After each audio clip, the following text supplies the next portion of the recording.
I was curious about the Hindu pushback in the South, because I don't seem to recall any particular name other than Periyar, but Periyar comes later.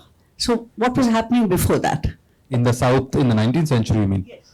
Not that kind of direct conflict with missionaries or the white man that much. You see, the South has a slightly different trajectory, which is why even in places like Tamil Nadu, through much of the freedom struggle, you see a lot of non-Brahmin versus Brahmin politics taking place in Tamil Nadu, as opposed to necessarily an anti-British movement. So a lot of people, in fact, there's a quote in the book, there's a certain point where they actually say, we prefer the white man's rule, because if the white man goes, then we will be subject to our traditional elites, and we don't want that.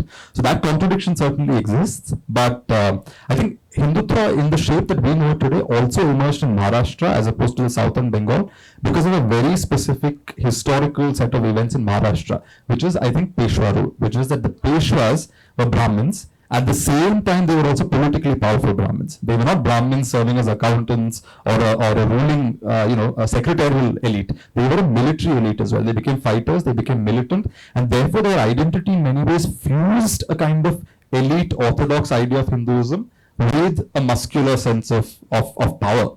And that means that, and the British found this, you find a lot of British records where they're very, very suspicious of who? The Chitpavan Brahmins specifically. Because they see the Chitpavan Brahmins as the most, what are the various quotes in the book, the most perfidious, the most seditious group in India, etc. And all of the opponents, if you look at it, even if it was a moderate Gokhale, even if it was a Tilak, some of the people they were most concerned about were Chitpavan Brahmins. So much so by the early 20th century, they said that we don't want to hire any more Brahmins in the Bombay government services because we have no guarantee on their loyalties. The Chapekar brothers, who was the gentleman who set off a revolt before that in the 1870s, all of these people were Chitpavan Brahmins. So I think that Chitpavan history, the fall of the Peshwas, and the Chitpavan community's memory of not only being protectors of Hinduism in a certain way, but also of having power, fuses in a way that I think creates conditions on the ground in Maharashtra for a certain kind of aggressive Hindu identity to take form, which elsewhere in India, perhaps in that alchemy would not have worked elsewhere in India.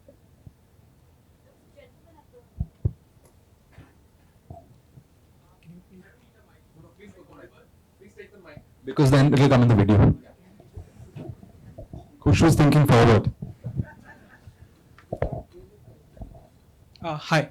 So I just wanted to know, does the Jainism and Buddhism were also exploited by the missionaries, or were they not that much in the picture during those times? They had sort of built it by the time of the period that I cover. So you find that Jainism is of course around, but nowhere in the sense that it existed even 800, 900 years ago. In Karnataka, etc., you find that as late as the 1400s, 1500s, Jainism is still pretty strong, but then it sort of wilts over there as well. In Tamil Nadu, at one point, Jains are very strong, but I have a footnote somewhere in the book about how now they're a minority, this like very, very small fraction of the Tamil population, practically wiped out. Buddhists even more so. It's very, very difficult to find traditional Buddhists in India. Most of today's census Buddhists that you find are people who converted post-Ambedkar, not the traditional Buddhists from back in the day. At least the majority of the Buddhists you'll find. So they weren't that concerned with Jainism and Buddhism in that period. They were primarily concerned with Islam, of course, and there's a whole new book to be written on the engagement that Muslims had with Christian missionaries. In fact, there is some literature on it that's equally fascinating, but it's a book someone else will have to write. This one has been enough for me. But yes, and otherwise it's about Hindus, because Buddhism and Jainism were not politically that powerful in the period that we cover. Thank you.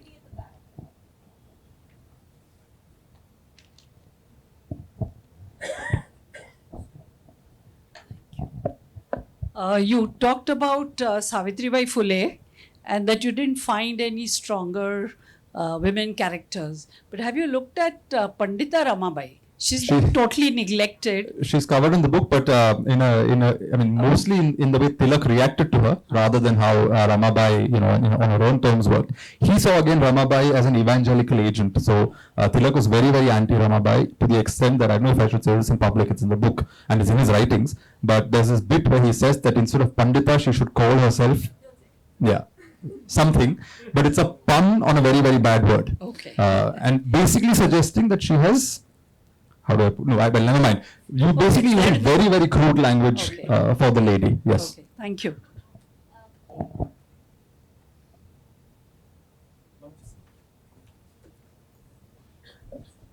I was interested in the comment that you made about religious conflict have always been there, but communalism is something that happens only in the 19th century. So if you could elaborate on that.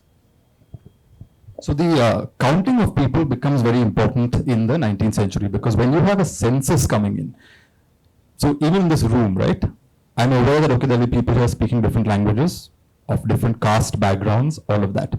Now, if I were to count everybody in this room, create a list, such and such many people are Maharashtrians, such and such many people are not Maharashtrians. Perhaps I'll be a Marathi dominant majority here. That can fundamentally, if this is a political room, that can fundamentally alter the dynamics of this room. Right now, randomly we were to say, okay, let's take a vote on whether Nandini or I spoke better. Perhaps you'll be like, okay, we'll take a vote. That's perhaps fairer in some ways. But if everybody here is alert to a certain identity formation, and Nandini happens to be, say, a Maharashtrian, and they're like, oh, all the Maharashtrians will now vote for Nandini, the majority dominates there, right? So something like that. So I think communalism basically emerges in a period where these communities are being imagined in a new way. They are being conceptualized in a new way when numbers become very important. Which is why also in the book you'll find that caste was such a tension for a lot of these Hindu reformists as well, because they realized on the one hand that a lot of Dalit communities were on the margins of what we would call Hindu society. To the extent that in North India, a lot of Dalit practices, you have cases as dates at the 1940s where people of Dalit communities took names like Rahim, and you have Arya Samajists and others going out there and making them change that to Ram, because they're like, no, you're actually Hindu, so you should give up anything of Islamic influence in your name. So there was an awareness that when numbers matter, everybody matters. So suddenly you need even the Dalits to firmly stay in the fold as opposed to converting. So in Kerala temple entry that was first declared in 1936, one of the reasons the Maharaja did it is because a huge segment of lower caste Yavas were threatening to convert to, I think, some other religion, Christianity or Islam. And basically he was like, no, this is a Hindu state. So our number cannot be diluted, and therefore he throws open temples to people, saying that the Yavas must stay within the fold.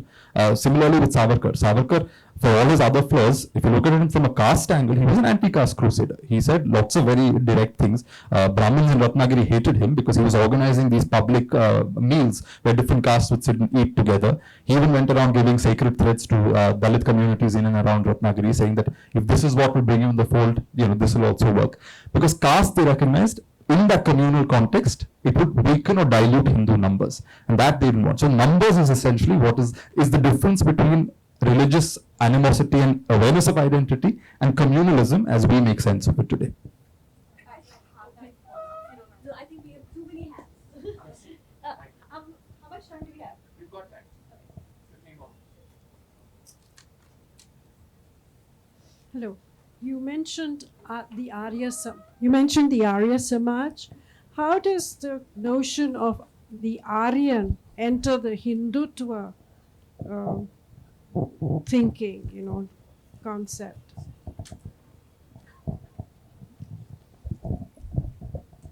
I mean, the word has been around for a while. The word Arya exists even in the Vedas, so it's a very, very old word in that sense.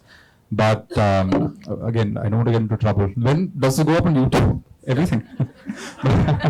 There's a bit towards the end of the book where you'll find that, of course, the word people brought in because they thought that this is again a unifying word, etc. You'll find it in various people's writings. But what's interesting is how, at a time when race science was up and about in Europe, at the time when the Nazis had their own idea of Aryan purity, etc., there were thinkers in India who partially at least bought into some of those theories. So you do find in the 1940s Savarkar making some rather problematic statements where he says things like, I don't want to be misquoted because the exact words are in the book, but he essentially says that, oh yes, Muslims will be treated in the same way as Jews are treated in Germany. There's a secretary of his who says that Savarkarism is if all of these people are put into camps and that kind of thing. So there I think it assumes a very different kind of connotation, that word and what that word necessarily signifies. But in Dayananda's Arya Samaj, the logic was very different. His was like, we are going back to purity. We're going back to the beliefs of our original pure, wise ancestors as encapsulated in the Vedas. They were the Aryas, and in the Vedas, the Aryas are the good people and the Dasyus, etc., are the bad people. So there the Arya Samaj, or the word the Arya in the Arya Samaj comes from that connotation. So different times that word has different meanings. Some places not that problematic, other places quite problematic. Someone had the mic, I thought. Oh, Nandini, you're turning around.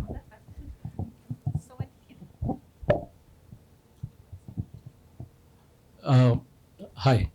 Do you find a significant difference in the way these interactions and evolution happened in the princely states versus the territory directly administered by the British?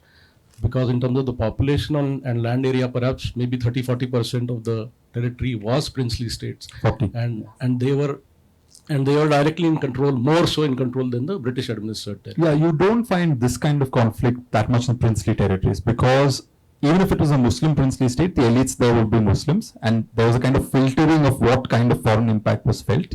And local rulers, kingship always depends also on ideas of tradition and what our ancestors did. One of the most compelling characters in this book is a Maratha prince called Sarfoji in Tanjore. Fascinating guy. On the one hand, he's studying modern science, Western languages, encapsulating this into Indian mold so that Indian students can pick up. Yes, serving Chinese tea and cutting open corpses and all of that. But as a Hindu king, he's also not pro-missionary. He's got missionary friends, but he doesn't want people to convert. He has Vedic Patishalas he's founding. He's giving grants in Banaras. He's collecting Sanskrit texts. He's renovating temples. So even as he's engaging with modernity on his own terms as a prince, he's also very aware that his job is to preserve and protect a certain idea of Hindu culture. So in a lot of the princely states, therefore, people necessarily may not have felt the same kind of presence of the missionary in that, at least at that level. There are exceptions. For example, in Travancore, the missionary was a powerful pressure. So much so that one Raja in the mid-19th century nearly lost his throne because of missionary propaganda about how bad his government was and so on. And that's something we didn't end up discussing, how there was a lot of propaganda in the 19th century. If you read some of the missionary literature from that period, again, not to say good or bad, because on the one hand, missionaries founded schools, that it was in these schools that lower caste communities gained access to education, were able to politically mobilize and have their voice heard. So that's a constructive or positive effort you see in India. On the other hand, though, you find that missionaries did have a lot of violent language against Hinduism in their published literature. But in princely states, on average, I would say that people did not necessarily feel as threatened as they did in British territory, because in British territory, you directly have a white ruler and you have somebody who comes from the white man's culture. They may not get along, but to the brown man, it looks like they are part of the same enterprise, and there the feeling of threat would have been higher.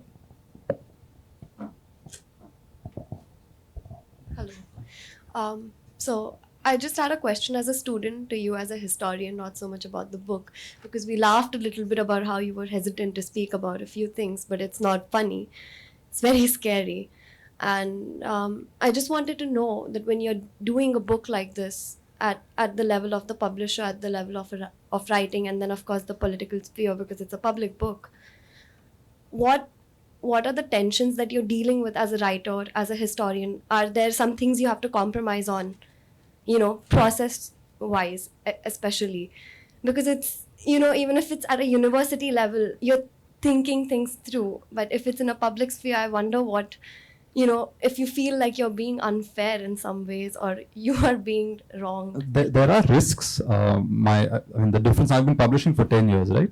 My first book, I got a defamation notice after the book was published. So, okay, great. Bad experience, but manageable. And I did manage it. I fought back. But with this book, this was the first time a manuscript of mine, before it even went to the editor and through the editorial process, it first went to a lawyer that Penguin commissioned, and it went through a legal read. Again, the lawyer was just doing her job. Her job was to go through it and identify every place where people could take offense. And believe me, every page she found at least 2 things where people would take offense. Like lots of things. Again, she was very thorough, did her job. To be fair, my publishers did not insist I had to follow anything she said. They said, look, this is for your feedback. We will publish it as you want it, but go through it and see if there's anything you want to change. Out of some at least 300 odd suggestions that the lawyer sent, I responded to 2 suggestions. One was, I think, a paraphrasing of something. There was a quote, just as there's a word I didn't want to utter here, there was a certain quote that had some unsavory language in it. And they were like, can you just paraphrase this instead of putting it in this blunt language? So I said, fine, that much I do, because your point is also, you want to talk about religious tensions, but you also don't want to actively provoke people into thinking you're attacking anybody. So that's okay. The other was just like a humorous aside, but they were like, you need most people will not get the language and the humor here, so just like get rid of that. So that also I changed, so that was fine. But otherwise I left it completely as it was before. Yet I'm aware that the very act of a manuscript first being read not by your editor but by a lawyer, signifies something, right? It signifies something about where we are, how we operate with books, etc. And the problem is not so much that I didn't have to censor anything. The problem is that somewhere in your mind, it creates a tendency towards self-censorship, even at the level of the thought. And that is what is dangerous, because when you start policing what you're thinking, even before it's on the page, that in many ways, I think, will cripple us going forward in terms of being able to examine some of these complicated issues openly and freely. History is fascinating, but it's fascinating because we can examine it in all of its colors and with its good and bad shades and all of that. But if suddenly we're actively aware that, oh, ye nahi kar sakte, wo nahi kar sakte, that becomes a challenge. But we have to deal with it, you know. The world is never perfect. People have had to deal with this. She was saying Savitribai Phule had to walk through the road where people were throwing dung at her and abusing her. But she stuck to her duty and her job. And that's what we also do. We stick to what we believe in. As a historian, first I wish to compliment both of you. Pretty engaging discourse. As a historian, you study quite a bit, and part of it is what is written. And I'm very sure that there must be a lot of thoughts that are going in your mind, scenarios that are going in your mind. So if you had to construct 2 or 3 divergent scenarios as to what the world will become tomorrow, you know? Bad question to ask a historian, but because when we study the past, in a way we are projecting to the future. I understand the point you're making, but I understand it's more in jest than in reality. And again, with the Indian population being everywhere in the world, you know, that adds another whole layer to it, with so many institutions coming up, religious institutions across the world. What are the plausible scenarios that you're looking at, and things can toggle between that? It's tough to predict. I'll tell you one or two things I've noticed. For example, on social media, I've noticed that there are some very interesting groups of people who are talking about, say, the Hindu identity, etc. But they're second generation kids of immigrants who moved to America, for example, or Britain. And it's very interesting that having been raised in a foreign country, perhaps because they feel slightly out of place there, they have a more heightened sense of identity and a heightened sense of crisis than a lot of people who actually live here. And that somehow reflects sometimes in their discourse that you see on social media. They're much more interested in the idea of the modern Hindu identity, etc., in a way that sometimes puzzles me. I was like, you're not even here. It's quite interesting that, you know, and I'm not saying that as a bad thing. I think it's interesting that they are engaging in these conversations, but it tells you something about identity, right?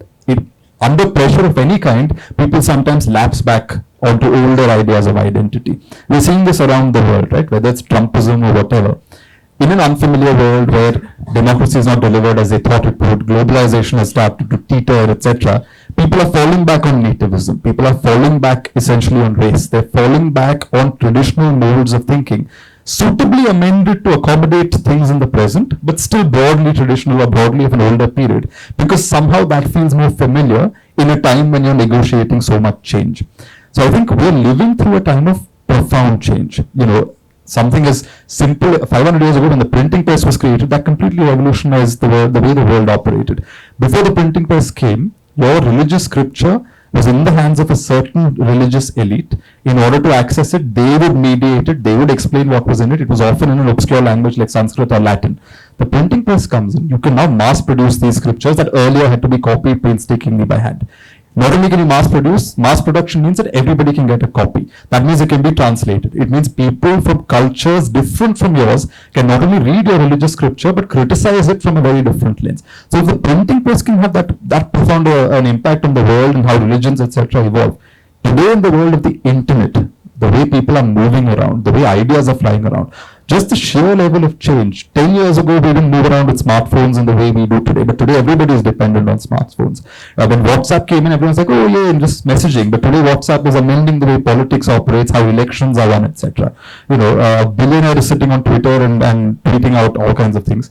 But the point is that is a political platform. It is not just social media where people share pictures of their breakfast and what they did for dinner. It is political now. So I think when we see a lot of change taking place, societies often feel, especially those perhaps of a certain generation or a certain privileged position where they feel their privilege has been lost. In India, you see this in caste terms. A lot of upper caste groups feel that they've lost their past glory, and there is an attempt therefore to regain that past glory through various devices in the present. So in times of change, people fall back on things, and I think we're seeing that, and therefore we're going to see more flowering, at least in the not the short term, perhaps the medium term, of religiosity in a new form. We're going to see the flowering of identity and nativism in a new form. But again, the world, things move cyclically, which is that there will be an up for this, but then there will also be a low. You know, just as we were discussing earlier, we had the Nehruvian constitution, the Nehruvian reading of the constitution, and then there was a kind of things coming full circle, and now we live in the age of Hindutva. But that will also go around, and something else will emerge down the line at some point. Manu, last question. What next? Nothing for a while. This book came out end of November, and here we are in February. I'm still doing my events in different places for the book. And I'm busy till May because I've got back-to-back travel till May, doing talks in various cities and all of that. So for the first half of this year, I'm just going to be traveling and just yapping on about the same book. After that, we'll see. I don't intend to write another book or get into another project for a while. As I said, this one has nearly squeezed the life out of me. I need a break. Thank you so much, Manu. Thank you, Crystal. Please, let's show Manu some love and buy the book. It's available outside. Do not be intimidated by the size. Half of it is notes, right? So the book itself is only about 300, 400 pages. So pick it up. Do not be scared. And pick up an extra copy for your loved ones. Thank you again, Manu. And thank you so much, Crystal.